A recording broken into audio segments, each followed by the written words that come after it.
বান্দরবান জেলার বাংলাদেশ জামাত ইসলামী আমির এস আব্দুস সালাম আজাদ বলেছেন, বাংলাদেশের সংখ্যাগুরু বা সংখ্যালঘু বলে কিছু নেই। এদেশের প্রতিটি নাগরিক সমান অধিকার ভোগ করে এবং জামাত ইসলামী দীর্ঘভাবে এই বিশ্বাস লালন করে।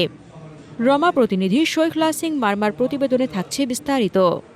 তিনি মঙ্গলবার বিকেলে রুমা বাজারে শেরে বাংলাদেশ জামাত ইসলামীর আয়োজিত ইফতার মাহফিল ও রমজানের তাৎপর্যপূর্ণ বিষয়ক আলোচনা সভায় প্রধান অতিথির বক্তব্যে এ কথা বলেন। অনুষ্ঠানে সভাপতিত্ব করেন রুমা উপজেলা জামাত ইসলামী আমির মোহাম্মদ খলিলুর রহমান। বিশেষ অতিথি হিসেবে উপস্থিত ছিলেন বান্দরবান পার্বত্য জেলা পরিষদের সদস্য ও জেলা নায়েবে আমির অ্যাডভোকেট মোহাম্মদ আবুল কামাল, জামাত ইসলামী বান্দরবান জেলা সহকারী সেক্রেটারি অধ্যাপক গোলাম মুস্তফা তাজ, রুমা উপজেলা জামাত ইসলামের সেক্রেটারি মোহাম্মদ ইলিয়াস সহ জামাতের অঙ্গ সংগঠন ও সাধারণ মুসল্লিরা। এর আগে দুপুরে জেলা পরিষদের সদস্য অ্যাডভোকেট আবুল কালাম রুমা উপজেলার স্বাস্থ্য কমপ্লেক্স পরিদর্শন করেন এবং রোগীদের খোঁজ খবর নেন।